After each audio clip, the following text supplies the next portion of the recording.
Fortaleza é uma das estrelas do futebol brasileiro hoje. Não necessariamente porque venceu o Campeonato Brasileiro, mas porque ele vai além do campo. É uma referência em gestão. Se tornou também uma SAF. Para conversar sobre o Fortaleza, que é estrela no campo e também na gestão, a gente vai receber hoje o presidente do clube, Alex Santiago. O programa do Anuário já está no ar. Ex-diretor de futebol profissional e também ex-vice-presidente do clube, Alex Santiago foi e ainda é uma pessoa determinante na história recente do Fortaleza. Ele, por exemplo, foi um dos responsáveis por farejar o técnico Juan Pablo Vojvoda e outros nomes, porque ele é apaixonado pelo futebol sul-americano. Essa mina de nomes que o Brasil, depois do Fortaleza, convenhamos, passou a farejar com mais atenção. E aqui comigo no estúdio, Alex Santiago, presidente do Fortaleza. Presidente, bem-vindo. Obrigado, amigos. É um prazer estar aqui no programa do Anuário. A gente está sempre à disposição para esse bate-papo. Muito bem. A primeira pergunta é essa da provocação que eu fiz. O Fortaleza não é um caso, uma onda. Já tem um tempo que vem conseguindo respeito no mercado brasileiro. E como eu digo, não é porque um treinador fez algo ou um jogador é o artilheiro. É porque vocês conseguiram, nessa geração que está à frente do clube, tornar o clube muito profissional. E eu mencionei o seu faro para o futebol sul-americano. Nesse futebol, vocês encontraram, por exemplo, o Vojvoda. Queria que você contasse, Alex, como é que é esse seu interesse pelo futebol sul-americano e como é que ele tem sido usado de maneira profissional. Primeira coisa, Josélio, eu gostei muito que você falou sobre a questão da geração, né? Fortaleza ele não se direciona por um ano de trabalho, ele se direciona por objetivos a médio e longo prazo dentro do futebol. E o Fortaleza vem construindo isso ano após ano, né? Isso tudo é um retrato de um processo.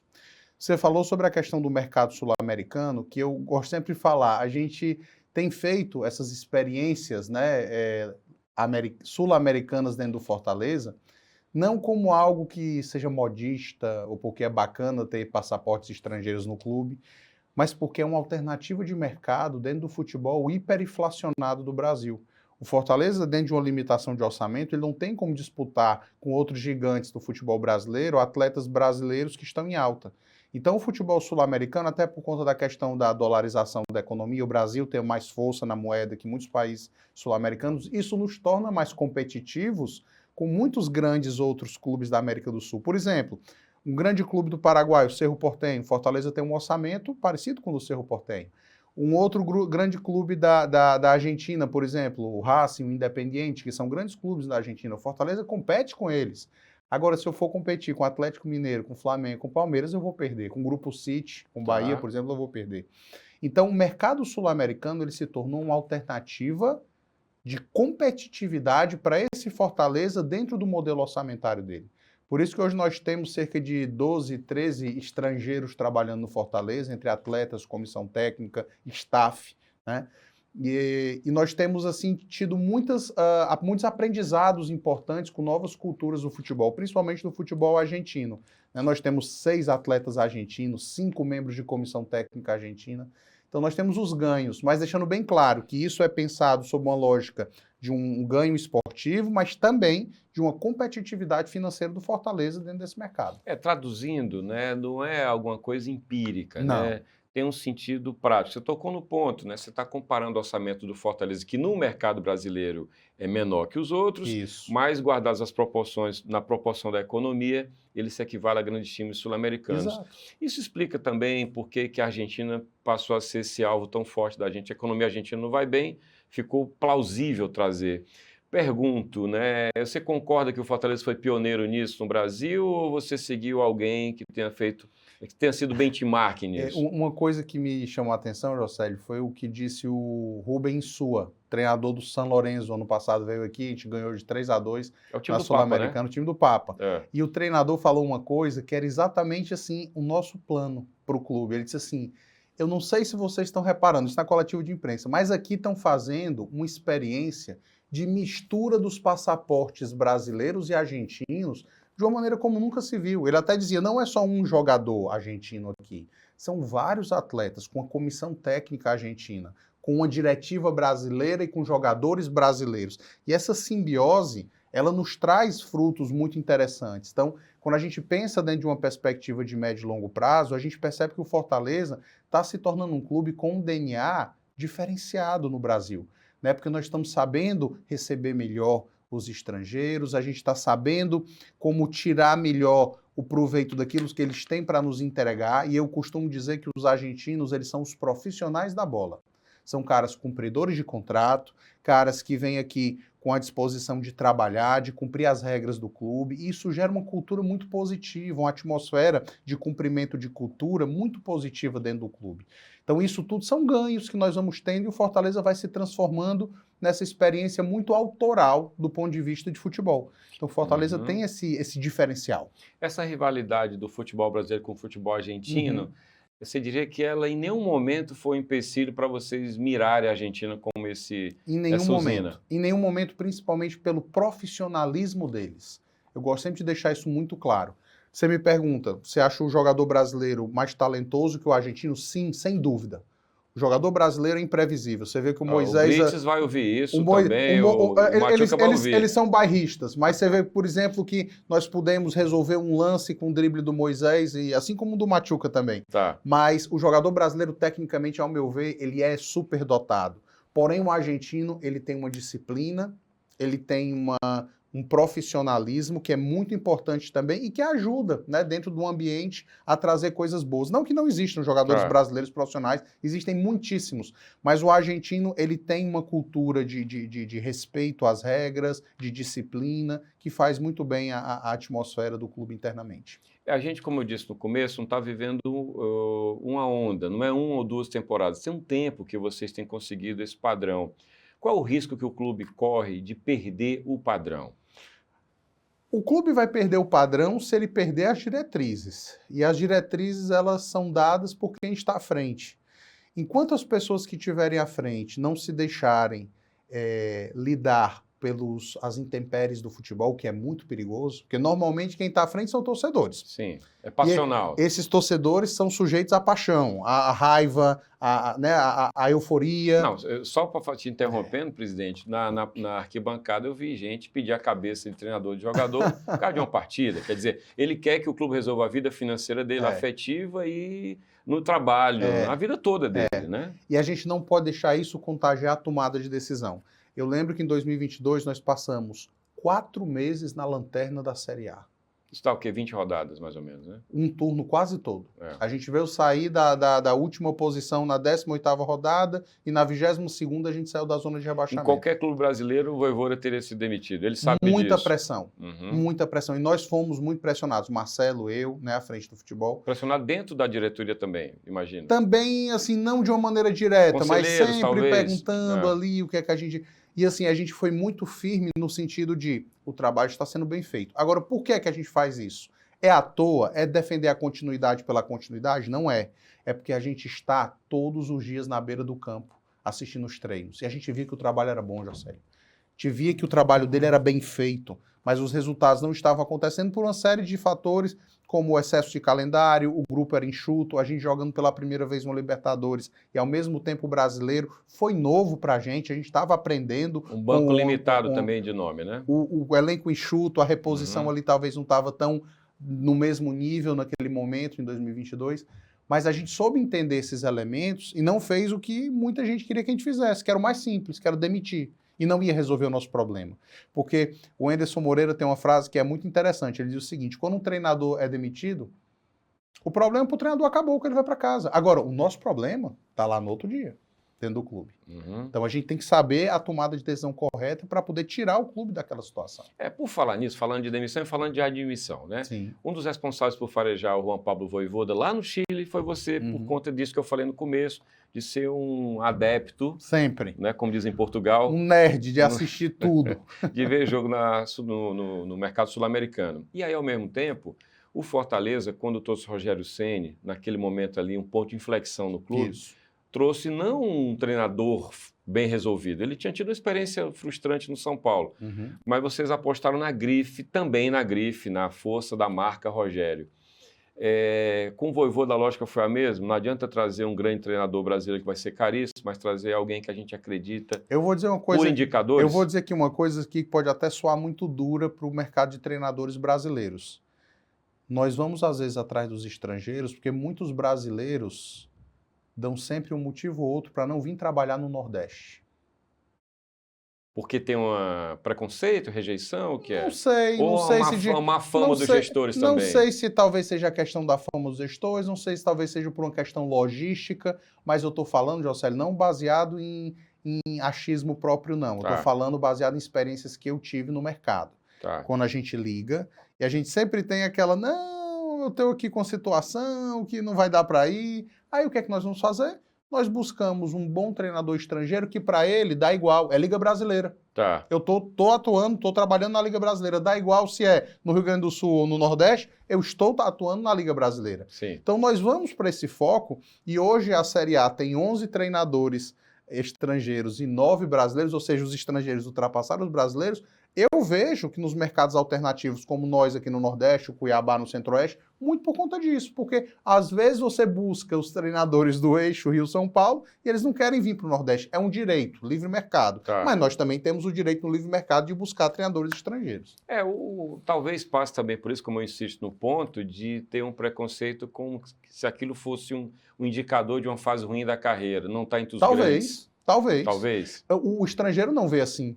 O brasileiro tem essa noção regionalista. Tá. O estrangeiro não vê assim. E a gente trouxe um treinador, que aí eu sabia desse histórico dele, que ele não é portenho, não é da região de Buenos Aires. Rosário, né? Ele é Rosário. Na verdade, ele é de Cruz Alta, que é uma cidade um pouquinho menor ainda, mas daquela região ali. Tá. E ele fez a carreira dele em Rosário. Mas ele entende a diferença também do regionalismo Buenos Aires e restante do país. Tá. Lá existe. Uhum. Assim como aqui também existe uma distinção regionalista entre o eixo e o restante do país. Então o Vojvoda ele entende muito isso. Tá. E sempre ele fala comigo nas discussões, nós temos condição de fazer a mesma coisa que eles. Nós não somos menos que eles.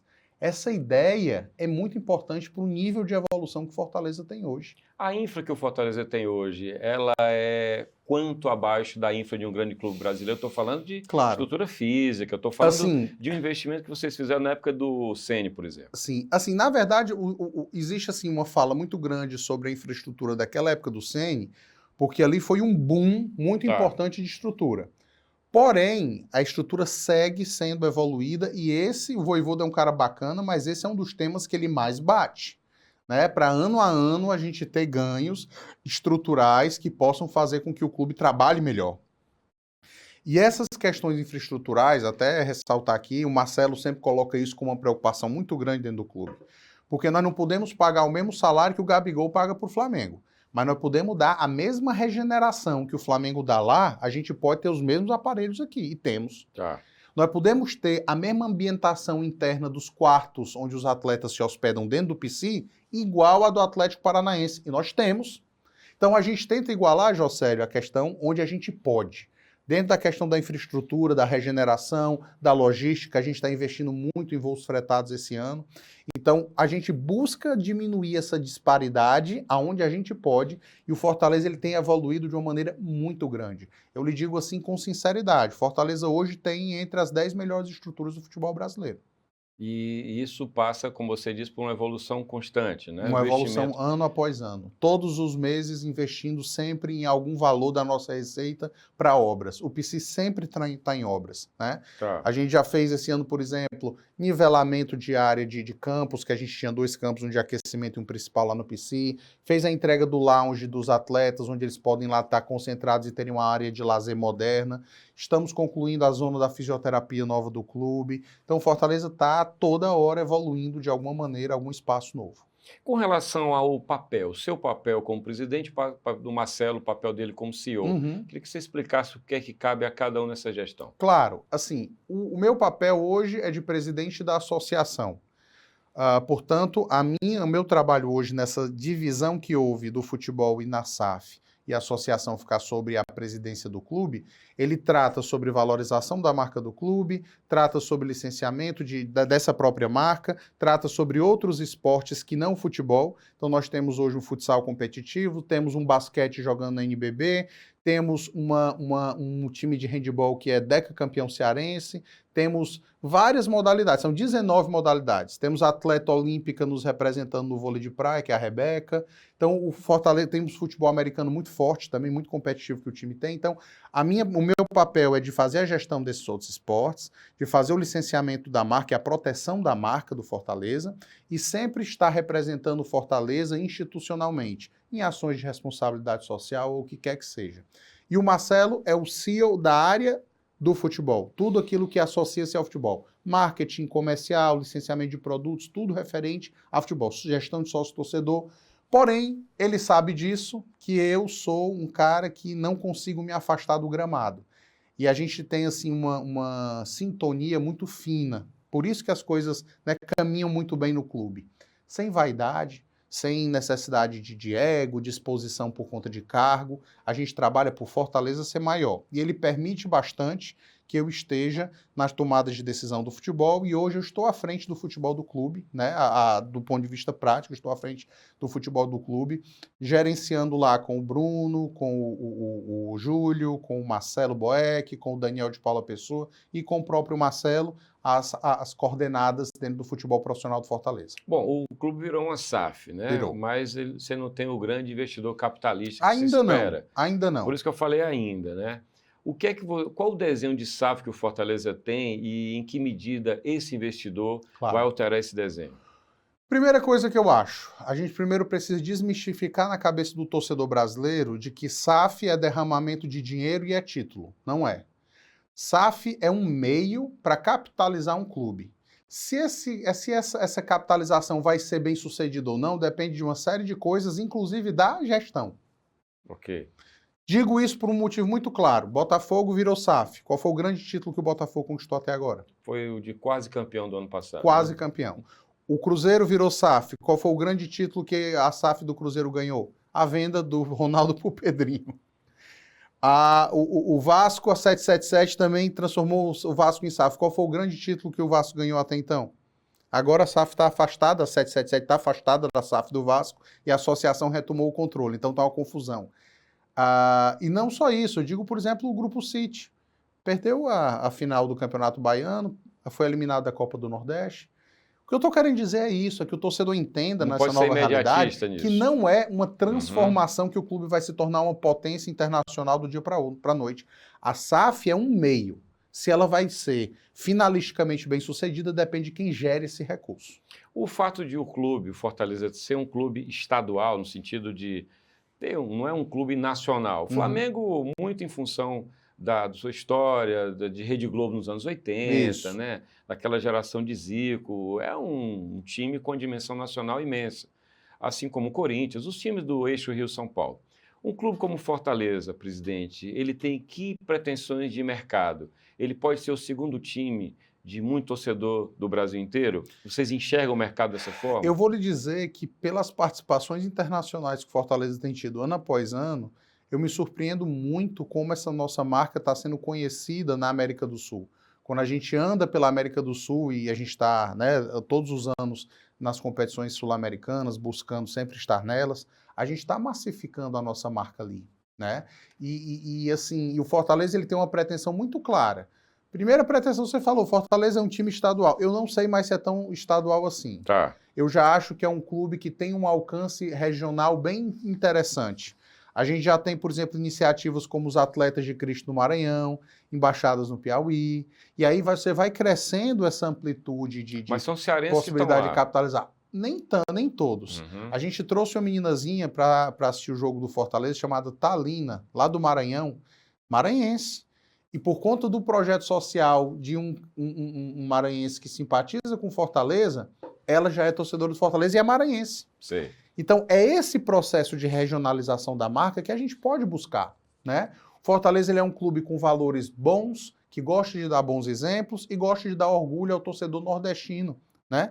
Então, eu acho que tem tudo para que a gente vá cada vez mais regionalizando a nossa marca e com as campanhas que nós temos feito ano após ano na América do Sul, se tornar uma marca, por que não, consolidada na América do Sul. Isso Ou é seja, um está processo. falando que e as pessoas costumam minimizar o marketing como se marketing fosse só propaganda. Marketing é uma construção Não, muito mais fundamental, complexa. fundamental. O marketing é uma construção imagética, é uma construção conceitual, é uma construção de uma ideia fixa, inclusive.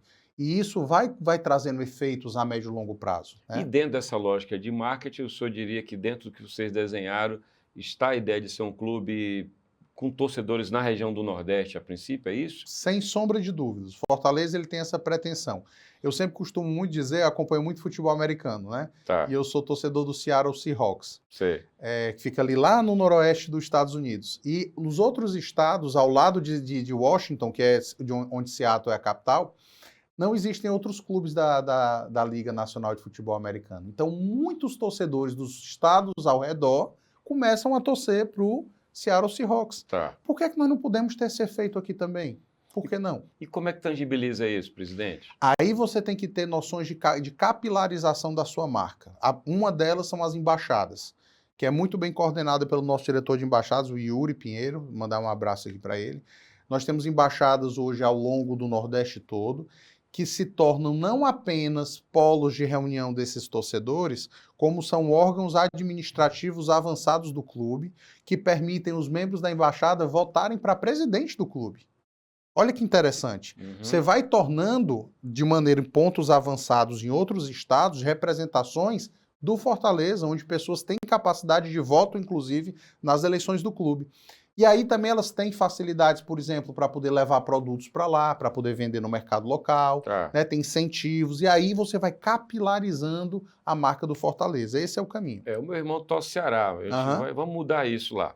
Mas o filho dele não torce Ceará, já é uma vitória, porque ele torce Paris Saint-Germain, uma Olha aí. criança de 7 anos. É. Como é que se trabalha a marca nessa geração que está chegando? Como é que vocês trabalham isso nessa geração novinha, que inclusive nem sofreu tanto com os anos de Série C? Sem dúvida, é uma geração privilegiada, né, Eusélio? Assim, eu diria que nós temos que trabalhar o orgulho de ele ter um time para torcer na terra dele, né?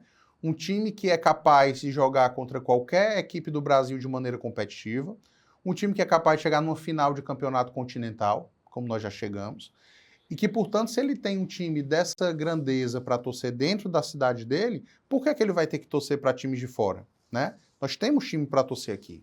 E esse orgulho ele precisa ser muito bem ressaltado. O que é que tem na mesa do Fortaleza com relação a B3? Vocês tiveram ali um estudo, o que é que seria a ideia de trabalhar mercado de capitais, veio o SAF, depois não falaram mais, Geraldo Luciano era muito ligado a essa pauta de IPO, saiu ali do board. Como é que está isso hoje? Essa ideia continua sendo discutida e amadurecida por um grupo próprio, né? Você mencionou a questão do Geraldo, que é uma grande pessoa, um grande tricolor, né? Apesar de, por uma questão pessoal, ter resolvido se afastar um pouco do clube, mas é um cara que faz muito parte dessa trajetória vitoriosa do clube também. Sempre está com a gente, inclusive no jogo contra o Corinthians, agora no início do Brasileiro, esteve com a gente lá no estádio. Nós temos no Conselho de Administração Bruno Caos, também, que é um cara do mercado, né, que conhece bastante talentoso. essa questão. Talentosíssimo. Então nós estamos sempre buscando ali estar cercado de pessoas que conheçam tecnicamente da área. Nós continuamos em debates internos sobre alternativas, mas lembrar o seguinte, nós somos um clube que não temos pressa para poder dar esse passo. Por quê? Porque o clube hoje é um clube que se mostra capaz de se autossustentar. Então, nós realmente vamos esperar a melhor situação que o mercado possa nos oferecer, né? Isso daí vai acontecer de uma forma natural, de uma forma pensada e, principalmente, de uma forma debatida e decidida pelo sócio-torcedor, porque, em última instância, qualquer oferta que nós tenhamos, né, de compra, de aquisição de ações do clube, tudo irá ser decidido em Assembleia Geral pelo sócio-torcedor. Então, o sócio fique bem tranquilo que quando aparecer uma coisa realmente de substância interessante para o clube, nós os chamaremos para que eles decidam. O que é que está dentro da lousa imaginária do Fortaleza como meta para esse ano? Primeira meta de sempre, nós nunca escondemos isso e para a gente isso não é demérito, é fazer os 45 pontos da Série A novamente. Se equipes grandes do futebol brasileiro, com orçamentos muito maiores que os nossos, sofrem, às vezes, para fazer as coisas, por que nós não sofreríamos? Então, o primeiro passo sempre é esse. E depois, o quanto antes a gente fizer esses pontos, a gente buscar ter mais rodadas para buscar competições sul-americanas, seja uma sul-americana, seja tentar voltar àquela Libertadores, que é muito bom jogar. Pois é importante para esse projeto continental que o senhor fala também, né? Mas sempre como segundo passo. Primeiro passo sempre a permanência para dar solidez ao projeto, dar continuidade ao orçamento, fundamental. Tá. O senhor é professor da UFC, diretor de departamento, o senhor é pai, tem criança, e o senhor trabalha como presidente do Fortaleza. Como é que é isso na sua vida, Alex? Quando a gente coloca amor naquilo que a gente faz, as coisas acontecem bem. Graças a Deus eu coloco muito amor no meu escritório de advocacia, muito amor na minha universidade, que me deu a minha formação, porque eu sou aluno de lá, da UFC. Eu vim da UFC, então eu entrego todo o amor por ter recebido um ensino de qualidade, né, um ensino superior de qualidade. E o Fortaleza, então, não preciso nem falar, né? O Fortaleza é o amor da infância, né? É da sua família? Que vem do meu avô para o meu pai, do meu pai para mim, e já passou para o meu Alexandre, né, meu filho. E a gente faz com muito amor. Então, quando a gente coloca amor naquilo que a gente faz, Jocélio, o tempo multiplica. O Marcelo sempre brinca, rapaz, o teu dia tem 48 horas, né? Eu digo, presidente, quando a gente faz o que a gente ama, as coisas acontecem com muita fluidez. O senhor não consegue ir a todos os jogos, né? Quando é fora do Ceará, consegue? Eu busco estar na maioria dos jogos, né? Busco estar, eu sempre faço jogo demais também, muito, né? muito, mas a gente busca estar sempre acompanhando, né? E eu estou sempre muito ligado estruturalmente com as pessoas que compõem o departamento de futebol, com o Vojvoda, eu brinco, eu converso com sempre 3 pessoas no meu dia. Minha esposa, Vojvoda e o chefe da análise de desempenho. Esses 3 eu converso todos os dias. Sim. Então, essa simbiose interessante, até porque, de repente, no momento que eu não posso estar ali, mas a gente sempre se mantém conectado. Com relação à rivalidade histórica e saudável, quando ela não parte para a violência, nem para o demérito, que estou falando do Ceará, Sim. O desempenho do Fortaleza, eu imagino que gera uma pressão que eu considero positiva para o Ceará também. Considerando o mercado do futebol, é muito bom ter também o mercado do futebol do Ceará bem, seja o Ferroviário, seja o Ceará bem também. Esse negócio futebol, ele ainda não amadureceu, presidente? Ele tem amadurecido, né? Você percebe que hoje as diretorias de Fortaleza e Ceará lidam muito bem. Eu, particularmente, tenho um respeito muito grande pelo João Paulo, pelas pessoas que estão ali, porque mais além da rivalidade, a gente tem que respeitar uma coisa. As pessoas que estão ali do outro lado têm o mesmo amor pelo clube que eu tenho ao meu. E elas têm a família, elas sofrem do mesmo jeito, então a gente tem que ter esse senso de empatia humana, né? Então, são forças populares, o Ferroviário, o Ceará, Fortaleza, e nós temos que saber respeitar isso como forma de manifestação da cultura do povo cearense. Então, eu vejo isso de uma maneira muito, muito sóbria, muito respeitosa. Até vocês sabem que o nosso perfil mesmo de estar à frente do futebol não é fazer brincadeirinha, não é fazer tratar sempre tudo com muita seriedade. E a gente trata com muita seriedade os outros clubes do estado, né? As pessoas que estão à frente dos outros clubes. E a cada vez mais eu vejo esse negócio sendo mais claro. Os clubes negociando patrocínios em conjunto, os clubes negociando com a Arena Castelão a gestão conjunta do estádio, de operação de jogo, né? Então as coisas vão se profissionalizando como tem que ser no futebol moderno. Os clubes brasileiros estão divididos em grupos, né? Que se articularam para negociar direito de transmissão, etc. e tal. Essa relação com o direito de transmissão, essa relação de grupos se formando, o Marcelo, inclusive, lidera um dos grupos. Isso. Como é que isso tem evoluído no Brasil? Como é que o Fortaleza está no meio dessa festa? Rapidamente. Rapidamente. É muito desafiador, porque existem os interesses por trás de tudo isso, né? O Marcelo, de uma maneira muito hábil, ele conduz, né, a LFU, que é a Liga Forte União, que reúne hoje 11 clubes da Série A. Esse nome forte sutilmente foi aprovado, né? Foi aprovado. Dos 20 clubes da Série A, 11 estão com a Liga Forte União. Ou seja, a maioria, né?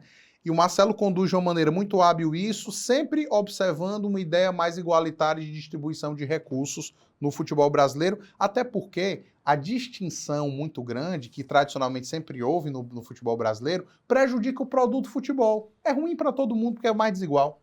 Você vai ter um espetáculo que é pior, claro, né? A Premier League, por exemplo, ela tem um nível de distinção de receitas entre o que mais fatura e o que menos fatura, bem menos discrepante do que o futebol brasileiro, por exemplo. Isso favorece o quê? O produto futebol inglês ser mais competitivo, ser mais bacana de ver, os jogos serem mais nivelados, isso tudo é melhor.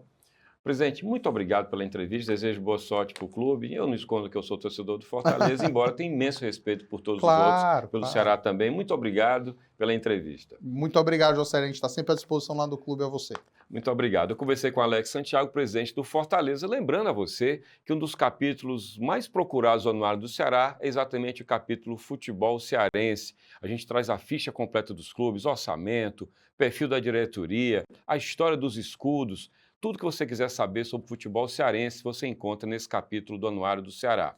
Anuário, que está aqui no canal FDR, está na coleção completa de programas no YouTube da Fundação Demócrito Rocha e também disponível gratuitamente em anuariodoceará.com.br. A edição impressa, com 680 páginas, 14 capítulos, é uma obra de arte. As pessoas desejam ter esse livro, mas podem acessar gratuitamente na internet. Portanto, eu convido você para ler o anuário e a conferir as atualizações do anuário todo dia, toda hora, no nosso endereço do Instagram, Anuário do Ceará.